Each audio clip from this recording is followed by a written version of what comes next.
सल्लल्लाहु अलैहि वसल्लम, आप लोग जितने लोग हैं ये 6-7 लोग किनारे, ये सब इधर आ जाइए, सामने आ जाइए जरा सा, आइए ना, आइए, मैं जरा सा कायदे से आपसे देखकर आपसे बातें करूंगा। आ जाओ बाबू, सामने आ जाओ जरा सा। माशाअल्लाह,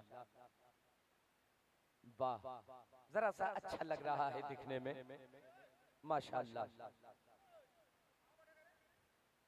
मैं यही तो कहता हूँ कि जिस तरह वहां बैठे हैं आप यहीं आके बैठ जाइए तो क्या दिक्कत है। उलमा से करीब होना चाहिए, उलमा की ज़ियारत करना चाहिए, उलमा को देखना भी इबादत है। अच्छा चलिए, आप लोग सुनिएगा ना, सुनिएगा, कितने लोग सुनिएगा जरा हाथ उठाकर बताइए। मोहब्बत से 2-4 बातें करूंगा, मैं सच्ची बातें करूंगा, हक बातें करूंगा। हो सकता है मेरी बातों में कहीं आपको गुस्सा भी आए, बुरा भी लगे, लेकिन सच बोलूंगा। सच बोलना चाहिए कि नहीं बोलना चाहिए? चापलूसी करूं, बिला वजह आपकी तारीफ करके चला जाऊं, आप कहेंगे मौलवी ने तो मुझको गदगद कर दिया, मगर आपका दीनी नुकसान हो जाएगा, मजहबी नुकसान हो जाएगा। आपकी बिला वजह झूठ मूठ की तारीफ करके चला जाऊं, आपका कोई फायदा नहीं होगा। मैं चाहता हूं जो खराबी आपके अंदर है, जो कोताही आपके अंदर है, जो कमी आपके अंदर है, उस कमी को दूर करने की कोशिश करनी चाहिए, उस खराबी को अपनी जिंदगी से दूर करना चाहिए।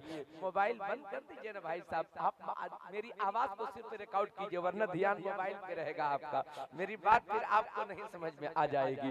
इसलिए मोबाइल में सिर्फ आवाज मेरी आप रिकॉर्ड कीजिए और ध्यान मेरी तरफ दीजिए। सुभान अल्लाह। अब मैं अपनी बात का आगाज करता हूँ। एक बार जो आपको भी अंदाजा होगा बताइए, अभी मैं उन्वान पे अपनी बात नहीं कर रहा हूँ, जो मेरी गुफ्तगू का टॉपिक है उस टॉपिक पर अभी मैं बात नहीं कर रहा हूँ। मैं आपको ये बता रहा हूँ कि अपने समाज को देखिए, अपने मुआशरे को देखिए, अपनी सोसाइटी को देखिए। आपको इस बात का अंदाजा होगा कि हर आदमी परेशान दिखता है, हर आदमी टेंशन में जी रहा है, हर आदमी मुसीबत में फंसा हुआ है।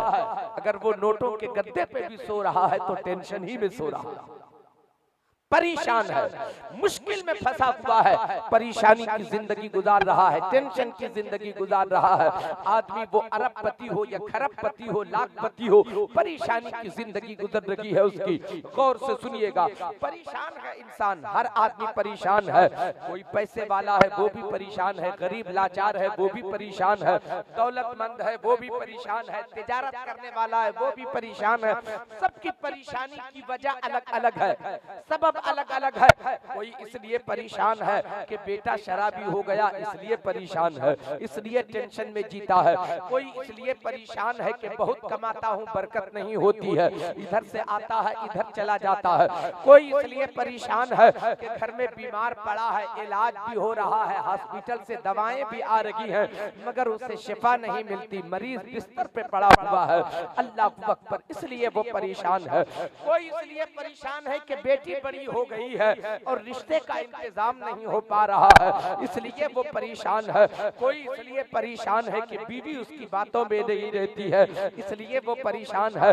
सबकी परेशानी की वजह अलग अलग है। आदमी तिजारत कर रहा है, दुकान चलाता है, मुनाफा कमा हक़हू नहीं हो पा रहा है, फायदा ज्यादा नहीं होता है, दुकान चलाता है मगर बरकत नहीं होती तो परेशान दिख रहा है, मगर परेशानी है। हर आदमी परेशान है, हर आदमी दुखी है, हर आदमी टेंशन में जी रहा है। और आदमी टेंशन में जीना नहीं चाहता, आदमी परेशानी में जीना नहीं चाहता, आदमी मुश्किलों में जीना नहीं चाहता। हर इंसान चाहता है जिंदगी से परेशानी दूर हो जाए, मुश्किलें आसान हो जाए, कमाई में बरकतें हो और मरीज को शिफा मिले, मेरी बच्ची की शादी हो जाए, बच्चे की सर्विस हो जाए।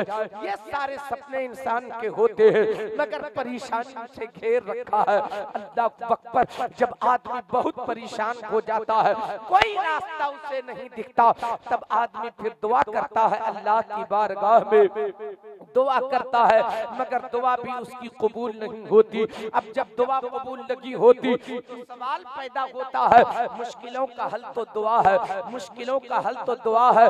दुआ करो तो मुश्किल हल होगी, दुआ करो परेशानी दूर होगी, दुआ करो तो टेंशन खत्म होगा, मगर हमारी दुआ भी कबूल नहीं होती। अब दुआ कबूल क्यों नहीं होती ये भी आपको मैं बताऊंगा अभी। अब दुआ कबूल नहीं होती तो फिर हम क्या करते हैं? इमाम साहब के पास चले जाते हैं, इमाम साहब ये 500 रुपये आप रखिए, नजराना रख लीजिए, मगर मेरे लिए दुआ कर दीजिए, आजकल बहुत परेशान हो, आजकल बड़ी टेंशन में जी रहा हूँ, आजकल बड़ी मुश्किलों की जिंदगी गुजर रही है, आप ही कुछ कीजिए, कोई ताबीज दे दीजिए, कोई नुस्खा दे दीजिए, दुआ फरमा दीजिए। इमाम साहब ने दुआ तो कर दिया, पलट के घर आ जाते हैं। आप इंतजार किया 2-4 दिन, अब दुआ कबूल होगी, अब परेशानी खत्म होगी, अब मुश्किल का खात्मा होगा, अब मुसीबतों का खात्मा होगा।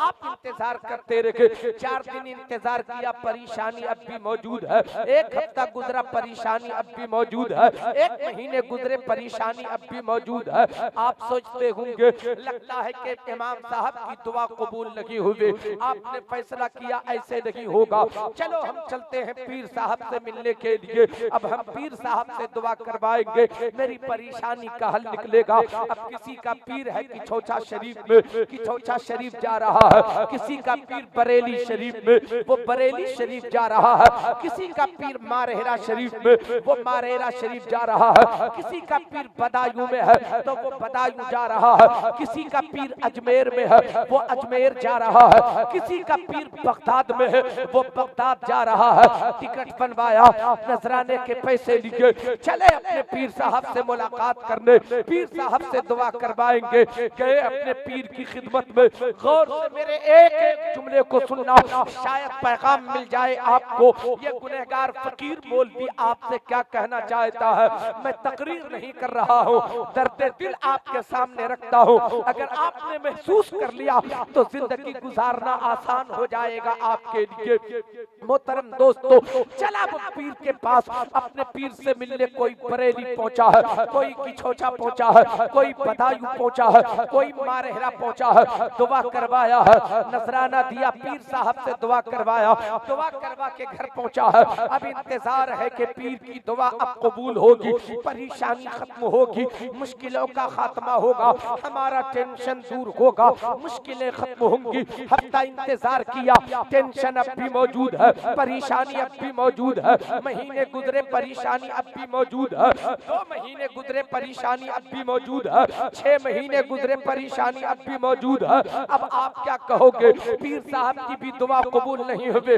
आज के आपका खादिम आपसे अर्ज करना चाहता है, ए प्यारे मुसलमानों, गौर से मेरे जुमले सुनना, जब तुम परेशानी में घिर गए, जब तुम मुसीबतों में घिर गए, जब तुम टेंशन में फंस गए, जब तुम मुसीबतों में फंस गए, तो चले बरेली दुआ करवाने के लिए, चले किछोछा दुआ करवाने के लिए, चले आप दुआ करवाने के लिए अजमेर, चले दुआ करवाने के लिए बगदाद, चले दुआ करवाने के लिए महरौली, चले दुआ करवाने के लिए किछोछा, चले दुआ करवाने के लिए मारहेरा। आपका खातिम आपसे अर्ज करता है, आओ किछोछा जाने वालों सुनो, मैं ये नहीं कहता किछोछा मत जाओ, मैं ये नहीं कहता बरेली मत जाओ, मैं ये नहीं कहता मारहेरा मत जाओ, मैं ये नहीं कहता बदायूं मत जाओ, मैं ये नहीं कहता कि आप बरेली मत जाओ।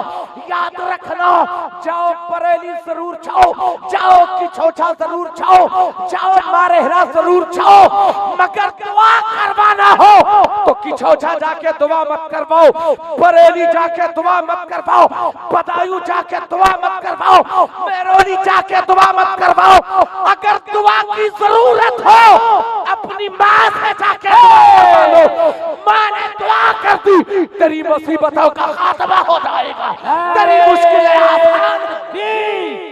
नारे रिसालत, अजमते वालिदैन, अजमते वालिदैन, नारे तकबीर, नारे रिसालत, जिंदाबाद जिंदाबाद। दुआ से तकदीर बदलती है, ऐ शाने करीमी मुझे मायूस न कर, तकदीर संवरती है दुआओं के असर से। दुआ करवाओ, मगर अपनी माँ से दुआ करवाओ। माँ जब दुआ करती है बेटे के हक में तो दुआ कबूल होती है। हमने दुआ करवाना सीखा ही नहीं, माँ से मोहब्बत हो तब तो दुआएं माँ से करवाई जाए। याद रखना, माँ बेटे को देखकर जब मुस्कुराती है तो बेटे का मुकद्दर मुस्कुराता है, बेटे की तकदीर मुस्कुराती है।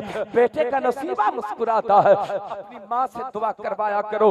अब सवाल पैदा होता है फिर पीर किस दिन के लिए है? अब आपसे कहना यह है, जब तुझे परेशानी का खात्मा मकसूद हो, तुम चाहो कि टेंशन की जिंदगी खत्म हो, तो दुआ माँ से करवा